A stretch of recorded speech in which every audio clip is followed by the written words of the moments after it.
Hello, hello, fam bam. Welcome back. It's MJ Gordon here, and today we have a minimalism topic.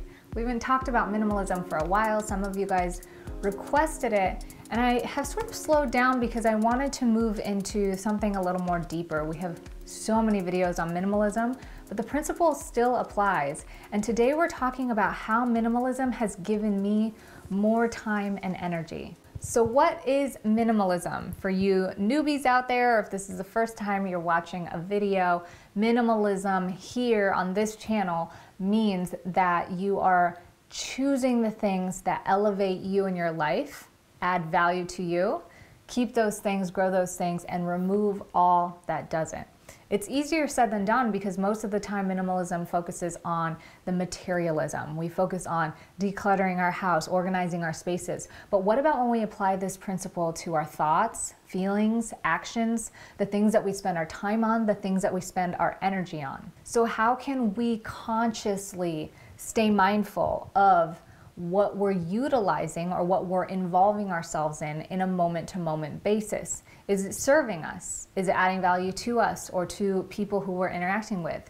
Is it elevating our experience or who we are as our beings, as ourselves? Are we calling upon ourselves to improve and step up to a higher vibration or a higher level of being? To me, that is what minimalism is. That's what consciousness is. It's what mindfulness is, presence. It's essentially love. And so when it comes to time and energy, if you take the time to apply this principle, there's so many ways that it affects your awareness and your conscious thinking of how am I actually spending this time and energy. One way to waste time and energy is negative thoughts and feelings. Of course they come up, it's human to have those things occur, but if we dwell on it, if we grow it, if we validate it, if we focus on it and we feed that negative energy, we're wasting or using a lot of time and energy. And most of the time when we ask ourselves the question, does this elevate my being? Does this elevate my experience?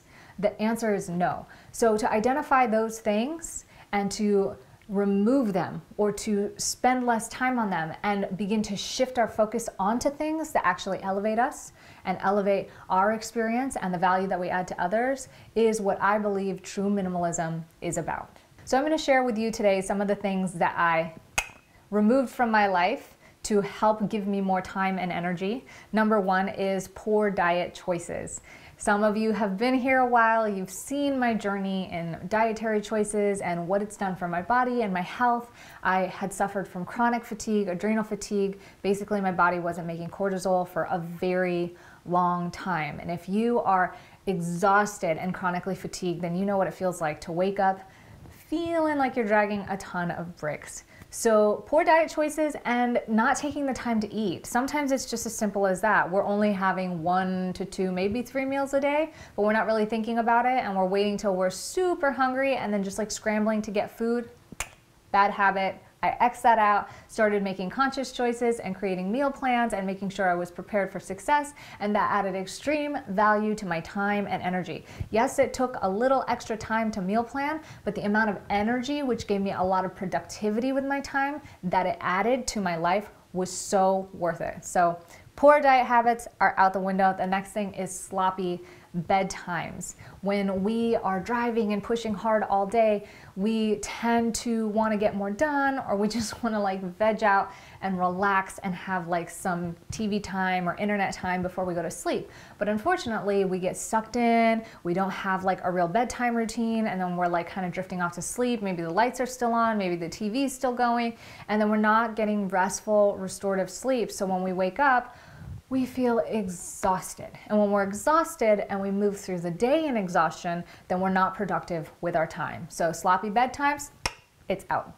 Number 3 on my list is hustling harder expectations. You guys know I love productivity. You guys know I love to work and do the best that I can and fit as much efficiency as I can in any given period of time. But when you impose the necessity to hustle, and when your body is telling you, ooh, slow down, but you're saying, push harder, it's okay, just a little bit more, just get this done, let's do this, you gotta be productive, and you start talking that self-talk to yourself, and you impose those expectations on yourself, you're gonna crash and burn.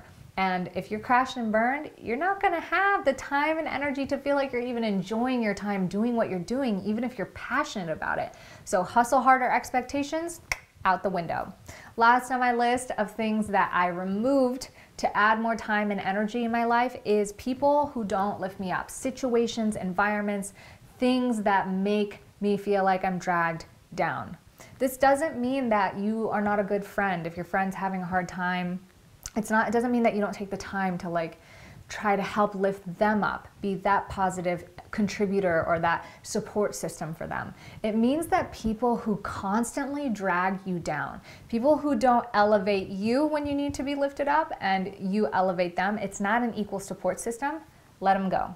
Also, events or things that you feel obligated to just because you're worried about what your coworkers might think or because people put these expectations on you, but they're not like, it's not a healthy cultural environment that actually helps elevate who you are. You might find yourself gossiping more or like doing things like drinking when you may not. These are the types of situations or environments that you want to let go of because they don't call you to elevate yourself, your habits. And if you're not strong enough to be in those environments where you can say no, then you need to remove those environments from your life in totality.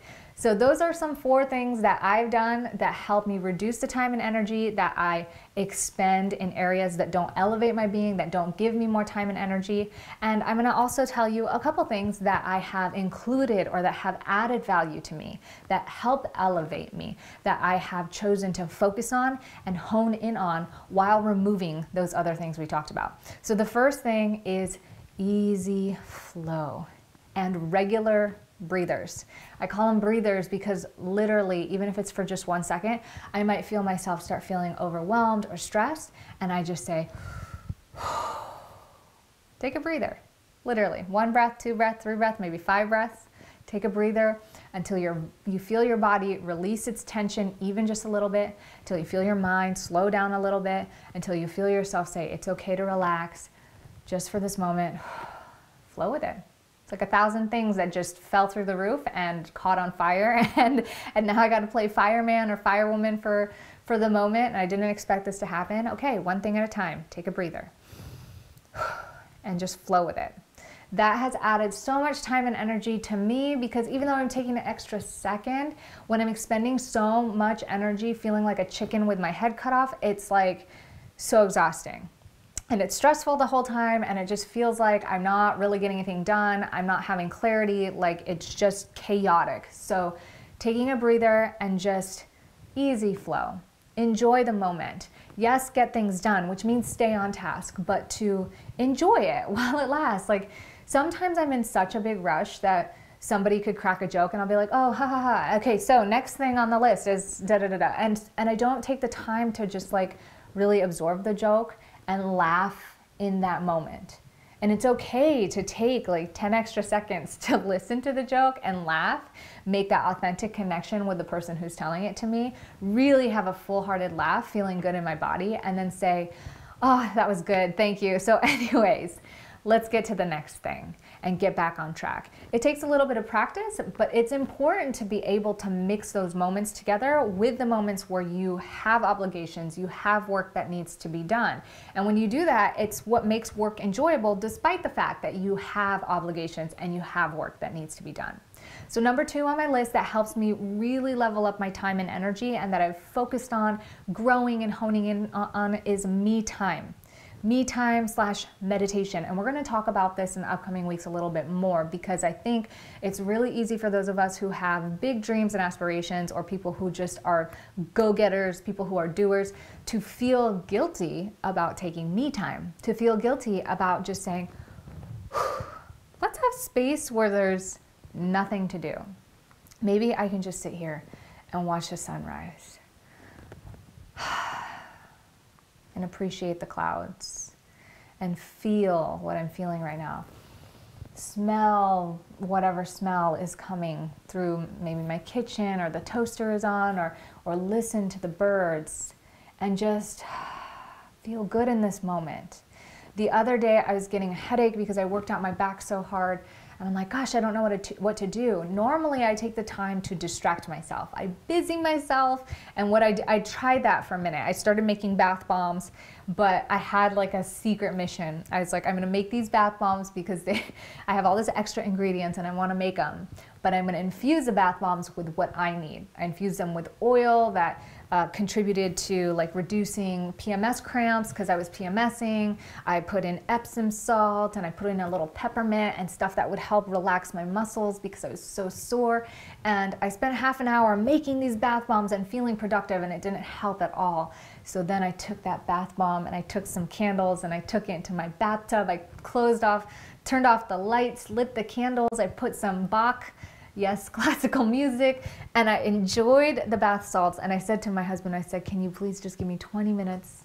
20 minutes, nobody bothers me. And I just laid in there. I didn't get on my phone. I didn't read. I didn't do anything except enjoy the warm water, smell the essential oils coming from the bath bombs, and just like really make it an environment of relaxation. And when I came out of that bath, I felt so much more relaxed, so much more relief. Like my headache had gone away, and it just meant so much to me because it contributed greatly to my well-being. And I was at peace, and I was centered, and rather than being uncomfortable and like wanting to rush through the bedtime routine, I was able to reunite with my family and sit down, read the book with them, and just really enjoy laughing with them and hanging out before it was time to go to bed. So take the time to spend time with yourself and to meditate. And I will explain in a future video what meditation means to me, because a lot of times people think meditation is just silent thoughtlessness. But what I did in the bathtub was meditation. And meditation comes with so many benefits and things that we're going to talk about that help restore us, that help rejuvenate us, that feels really good, like it spoils us. So we're going to dive into this a little bit more. But taking the time to focus and hone in on that has given me so much more time and energy, and it just feels so good. The last thing on my list is actually scheduling quality time. Why is it that we feel good about scheduling our work, scheduling clients, scheduling our to-do lists, scheduling things that need to get done, doctors, dentists, errands, meetings, appointments, but we don't schedule in the quality time with the people that we really love and want to connect with and that matter? This has been huge because what has been going on is everything that's on the schedule has taken first priority in my life. And then at the end of the schedule, there's no time left for me. There's no time left to breathe. There's no time left for spending time with people. And that's not okay. So what started to happen was we started scheduling family day once a week. Then we schedule date days with the girls. And now I've scheduled date days with my husband, and my mother-in-law, whom I love and feel so grateful for, has supported us in taking care of the kids while we do this. And now, instead of everybody sort of running around chaotically trying to keep everything together, we enjoy time together and create relationships together. Me and my husband have a relationship outside of the family dynamic. Me and one daughter and the other daughter, we each have individual relationships, and they with themselves and they with dad too. And this is so important because this is what life's about. We can spend all our time and energy building business, planning for the future, trying to empower and better ourselves. But if we're not living the life that we have here and that we are trying to create with the people around us and the things that we have in front of us, and we're doing this sort of just push, push, go, go, unfulfilled, getting to the destination won't feel any more fulfilling because it's these moments that are interjecting the moments of doing, the moments of hustling, the moments of challenging. It's balancing those moments with relaxation, restoration, quality time, love, and connection that make our life whole. And ultimately, don't make us feel like we're out of time and energy, because we're spending time and energy doing the things that we need to do, as well as taking the time and energy to really feel fulfilled and to live in the things that we actually want to live. And when you can achieve this balance or cadence or flow, then you feel like you'll have the time and energy for anything and everything, because you're taking care of all the things that are important to you and that elevate your life and your well-being. So I hope this video has brought lots of clarity to you. I am so excited to share all the things that have contributed to me living this full life and being able to do everything that I do. And I want to say that when you live in this balance or this flow, in this place of centeredness, everything just comes easy. It just sort of just flows and it happens, and you're not feeling like you have to push through and work hard and all this. Like, it's kind of as easy as going to the bathroom. I mean, that's kind of a weird, that's a really weird example, but it's not like you have to like think about it. Most of us don't have to think about it. We're just like, hey, I gotta go. Oh, here's a toilet. Let's go. And you take a break and you do it. You take care of your business. You're not like, come on, bladder empty. I mean, sometimes I'm like that. Sometimes I put it off and I get there and I'm like, oh my gosh, this is taking forever. But no, for real, most of the time it feels like just one thing comes after the next and you're flowing with it. And to operate from that place of centeredness really makes you feel fulfilled. And one of the things that has really fulfilled me is sharing this message with you guys, and all the coaching meetings that we've had. I've gotten to meet so many of you beautiful souls via the internet, via FaceTime or Skype. And I might have space for a little bit more. The schedule should be extending into the new year. So if you want to spend a few minutes with me, it's 20 minutes that we want to talk about and chit chat about your situation and see how we can fit all of these things into it, go ahead and check out the coaching application below. Doesn't hurt to try. We will get back to you either way, whether we choose you or not. And I just want to thank all of you guys for taking the time to level up yourself, to elevate your well-being, to seek for more so that you can do and be and contribute more. It's such a beautiful thing. And I thank you for sharing your journey with me. And I look forward to, and I'm so inspired to sharing more. So thanks for being here. I will see y'all in the next video. Ciao for now.